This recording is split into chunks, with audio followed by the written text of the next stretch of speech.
Hello everyone, welcome to our channel Simply Unique. आज हम वैसे मैं बीच बीच में अपने भी कुछ वीडियो जो मेरा इंटेंशन है इन वीडियोस को बनाने का, वो भी मैं शेयर करती रहूँगी अपने थॉट प्रोसेस को। लेकिन मुझे ऐसा लगा कि मुझे भगवद गीता को भी एक्सप्लेन करना चाहिए, जो मैं समझती हूँ उसके पर्सपेक्टिव से।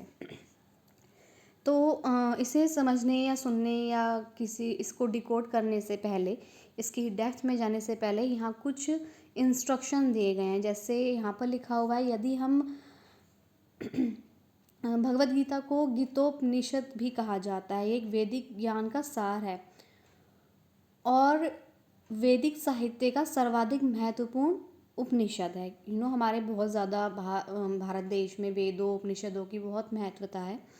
तो ये इसके ऊपर है और इसमें लिखा हुआ है कि भगवद गीता का मर्म भगवद गीता में ही व्यक्त है। ये इस प्रकार है, यदि हमें किसी औषधि यानी कि मेडिसिन लेते हैं तो विशेष का सेवन करना हो या किसी विशेष औषधि का सेवन करते हैं तो हम उस पर लिखे निर्देशों का पालन करते हैं।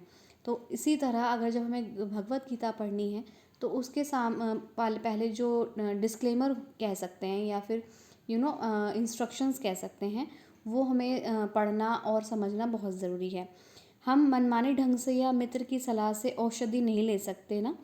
जैसे दवाई हम किसी भी तरह के, कोई हमें कहता है यहाँ सर दर्द है ये खा लो, पेट में दर्द है ये खा लो, ऐसे नहीं होता है। आज की डेट में तो बिल्कुल कोई भी बिना जांच कराए अपनी बिल्कुल भी मनमाने ढंग से दवाई नहीं ले सकता। उसी तरह भगवद गीता भी किसी ने कह दिया पढ़ लो तो उस तरह से नहीं पढ़ी जाती है। अगर आपको लगता है ये आपके लिए सफिशिएंट है, मतलब आपको लग रहा है कि आपको सुनना चाहिए, तो ही इसको सुने। अदरवाइज़ मैं बिल्कुल इसके लिए प्रेशराइज़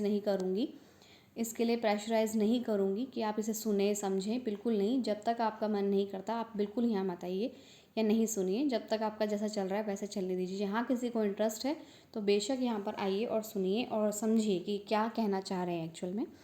तो इसका सेवन लिखे हुए निर्देशों के अनुसार या चिकित्सक के अनुसार करना होता है, आदेशानुसार करना होता है।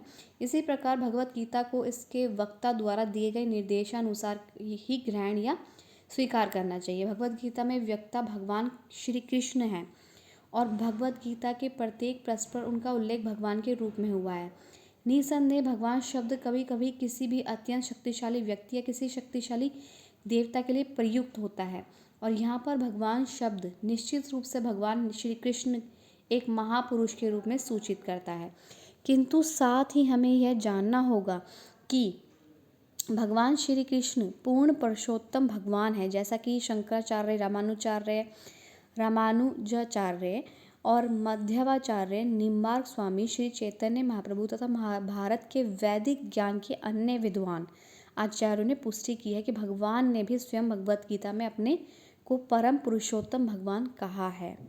और ब्रह्म संहिता में तथा अन्य पुराणों में, विशेषतः श्रीमद् भागवत में जो भगवत पुराण के नाम से विख्यात है, वे इसी रूप में स्वीकार किए गए हैं। अतः इनका ये अनुरोध है कि अतः भगवद गीता हमें भगवान ने जैसी बताई है उसे वैसे ही स्वीकार करें। अपने प्री कंसीव नोशन को बाहर रख कर आइए, दिमाग से बाहर छोड़कर फिर इसे पढ़िए। यानी कि हमारे माइंड सेट और कंडीशनिंग को, हमारे प्री कंसीव नोशन को इसके ऊपर नाप थोपें, जैसी है उसे एज इट इज़ पढ़ें। यानी कि एज इट इज़ पढ़ने का मतलब बहुत अच्छे से समझाया था किसी ने मुझे कि बिना बोले आप सामने वाले को ऐसे ही सुने, अपने अंदर बिना कुछ बड़बड़ करे उसको ऐसे ही सुने। तो ये इसका है कि यहाँ पर आप इसको ऐसे एज इट इज़ सुने। और यहाँ पर जो अर्जुन और पूरी श्री कृष्ण की ही व्याख्या है। और बाकी मैं यही कहूँगी कि आप इसे सुनने से पहले ये ज़रूर पढ़ें कि अपने प्री कंसीव नोशन को साइड में रखें या बाहर रखें, अपने खुले दिमाग से इसको एज इट इज़ एक्सेप्ट करें। अपने जो भी अपना जो इसमें टीका टिप्पणी करना चाहता है तो उसे मैं ऐसे क्रिटिसाइज ना करें, और जो भी अपनी टिक्का टिप्पणी करनी है वो साइड में रखें। अगर उस अपने पॉइंट ऑफ व्यू को आप शेयर करना चाहते हैं तो शेयर कर सकते हैं एज ए ग्रोथ। तो thank you so much. I hope आप सबको ये जो मैं नया स्टार्ट कर रही हूँ पसंद आएगा। Thank you so much.